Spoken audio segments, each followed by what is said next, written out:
Quel genre de personne ne peut pas obtenir le repos de Dieu? Le repos de Dieu fait référence l'homme et Dieu, partageant ensemble la vie de Dieu. L'homme recevant de Dieu ce qui vient de Dieu. La vie éternelle, l'esprit de l'homme n'étant plus pigue par le pchi, ni enchant par le péchage.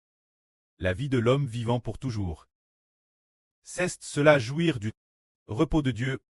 Alors ne pas obtenir le repos de Dieu pour quelqu'un signifie que cette personne ne revoit pas la vie qui vient de Dieu, et que l'esprit de l'homme est jet dans le tang de feu et de soufre. Ces personnes n'obtiendront pas le repos de Dieu. Voyons. Quel genre de personne ne peut pas obtenir le repos de Dieu? Qui donc peut gouverner le repos de l'homme? Qui est le Seigneur qui permet l'homme d'obtenir le repos de Dieu? Le Seigneur Jésus-Christ est le Seigneur du sabbat. Tous ceux qui sont endurcis et indrules n'obtiendront pas la vie venant du Saint-Esprit, donne par Dieu, et n'obtiendront pas non plus ce qui vient de Dieu, pour donner la paix son esprit, et jouir du repos. C'est de dire que tous les gens endurcis ne l'obtiendront pas. Tous ceux qui acceptent Jésus-Christ obtiennent le repos de Dieu. Lisons un peu. Expliquons brièvement. Au commencement, Moïse a conduit le peuple hors d'Égypte. Moïse était un serviteur fidèle dans la maison de Dieu. Mais, le médiateur de l'ancienne alliance, Moïse était fidèle. Mais le médiateur de la nouvelle alliance est encore plus fidèle. Moïse n'était qu'un serviteur, mais le Seigneur Jésus est le Fils.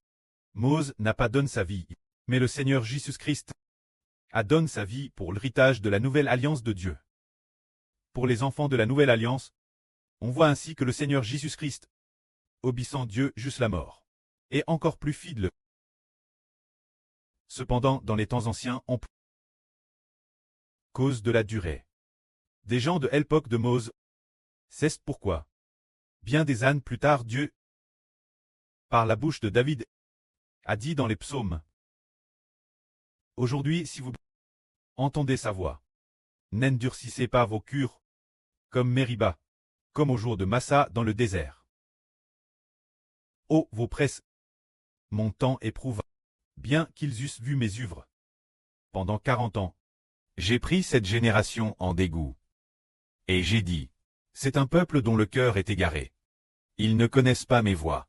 Aussi je jurai dans ma colère: ils n'entreront pas dans mon repos. C'est dire ce groupe de personnes que Moïse a fait sortir d'Égypte. Le salut de Jésus-Christ n'était pas encore venu. Que Dieu s'est mis en colère et a dit qu'il ne leur accorderait pas la rédemption, disant avec colère qu'il ne les laisserait pas jouir du repos de Dieu. C'est parce que leur cœur était endurci. Endurci, et qu'ils ne croyaient pas en quoi? Ils ne croyaient pas en Moïse. Parce qu'ils s'endurcissaient et ne croyaient pas en Moïse, Dieu s'est mis en colère, et ne les a pas laissés jouir du repos. Si cette époque, si nous nous endurcissons, et ne croyons pas au Seigneur Jésus-Christ et au Fils du Seigneur, alors Dieu sera certainement en colère, et ne les laissera pas entrer dans son repos. Nous comprenons que Moïse n'était qu'un serviteur. Car les anciens Israélites, ceux qui sont sortis d'Égypte, n'ont pas cru en Moïse, ils se sont donc endurcis dans l'incrédulité, et n'ont pas voulu aller au pays de Canaan. Dieu a alors juré dans sa colère de les faire mourir dans le désert. Et, des siècles plus tard, il a juré dans sa colère: cette nation ne pourra jamais entrer dans le repos de Dieu. Ils iront plus tard dans le tang de feu et de soufre. C'est dire que les gens que Moïse a conduits, ceux qui sont sortis d'Égypte, seront jetés plus tard dans le tang de feu et de soufre. Pour quelle raison? Parce qu'ils se sont endurcis. Ils n'ont pas cru en Moïse, pourtant ils ont été détruits par Dieu. Et seront jetés dans le tang de feu et de soufre. Mais aujourd'hui, le Seigneur Jésus-Christ n'est pas Moïse. Moïse n'était que celui qui transmettait la loi.